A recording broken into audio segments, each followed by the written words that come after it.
রান্না করব পালং শাক দিয়ে মাছ দিয়ে। আসসালামু আলাইকুম, আশা করছি সবাই ভালো আছেন।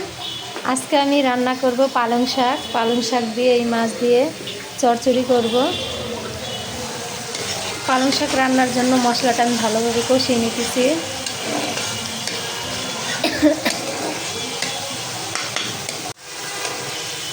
এখানে আমি আদা রসুন বেটে দিচ্ছি, কাঁচামরিচ বেটে দিচ্ছি আর সামান্য হলুদ দিচ্ছি। গুঁড়ো মরিচ দিয়ে রান্না করতেছি না, কাঁচামরিচ বাটা দিয়ে রান্না করতেছি পালং শাকটা। আর এদিক দিয়ে ডিম সিদ্ধ দিচ্ছি, ডিম ভুনা করব। আমার মশলাটা কষানো হয়ে গেছে, তেল বের হয়ে গেছে। এখন আমি শাকগুলো দিয়ে দিব। শাকগুলো আগে সুন্দর করে ধুয়ে কেটে রাখছি।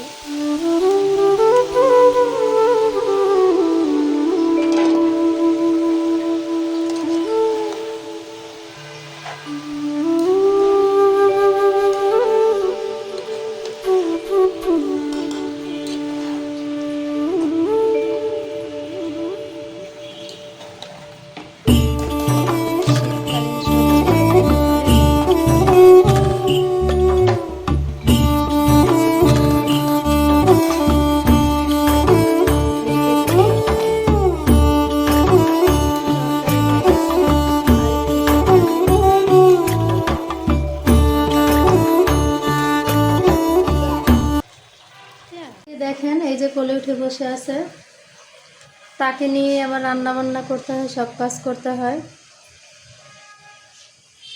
মন ভালো থাকলে কোল থেকে নামবে, খেলা করবে।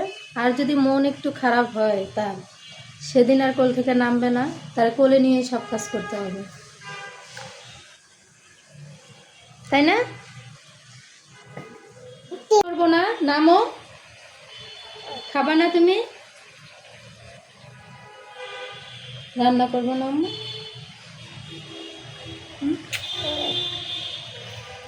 আমার সকাল থেকে কোল থেকে নামতেছে না, তারে নিয়ে সব কাজ করো, তাই না?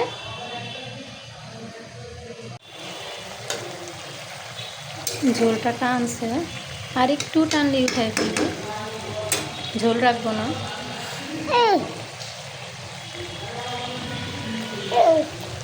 শাক পাতা কাঁচামরিচ দিয়ে রান্না করলেই ভালো লাগে, ন্যাচারাল।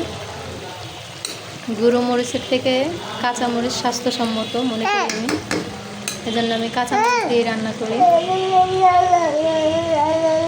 আরেকজন কোলে উঠে চিল্লাচিল্লি লাগাই দিছে, রান্নাঘরে থাকবে না, রুমে যাবা। ডিম ভাজার জন্য তেলে আমি হলুদ লবণ দিয়ে দিছি। এখন এক এক করে ডিমগুলো দিয়ে দিবি।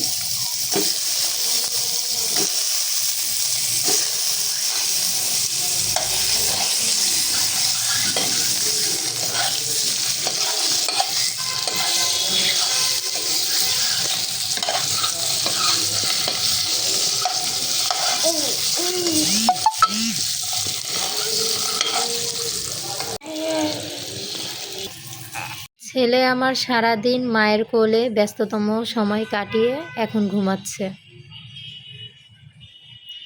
সে খুব কাজ করছে, সে আজকে সারা দিনটা আম্মুর কোলে ছিল, এখন ক্লান্ত হয়ে সে এখন ঘুমাচ্ছে।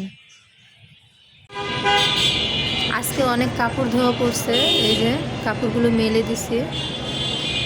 আমার 3টা রশি ভরে গেছে কাপড়। আজকে চাদরও ধুইছি, এই যে বিছানার চাদর। আর বিয়ে বাড়িটা একটু দেখাই আপনাদের সাথে, সুন্দর লাগতেছে, ঝলঝল করতেছে আলো।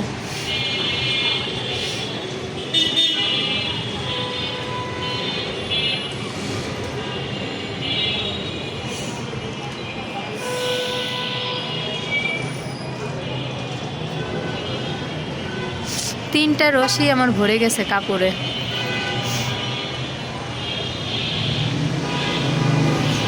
এমন কোনো দিন নাই যে আমার কাপড় ধুইতে হয় না। বাচ্চাদের কাপড়, আমাদের কাপড়, ওর বাবার, এই যে আপনাদের সাথে একটু শেয়ার করি আমার পুঁই শাকগুলো দেখেন। এখান দিয়ে আমি কেটে দিছি, এই যে এখান দিয়ে আবার কুশি বের হয়েছে, এখান থেকে বের হয়েছে, 2-3 জায়গা থেকে বের হয়েছে, কিন্তু এই যে এখান থেকেও বের হয়েছে, এই যে এখান থেকে বের হয়েছে। মাশাআল্লাহ।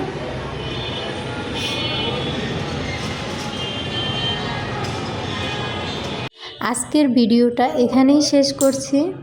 আপনাদের কাছে আমার একটাই অনুরোধ, যারা এখনও আমার চ্যানেলটাকে সাবস্ক্রাইব করেননি, লাইক কমেন্ট করেননি, প্লিজ আমার চ্যানেলটা সাবস্ক্রাইব করে পাশে থাকবেন। আপনাদের একটা সাবস্ক্রাইবই আমার নতুন ভিডিও দিতে আগ্রহ বাড়ায়।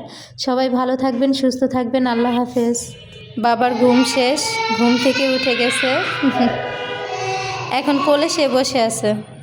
তার যত যাই হোক তার মায়ের কোলে থাকতে হবে। হ্যাঁ মাম্মি,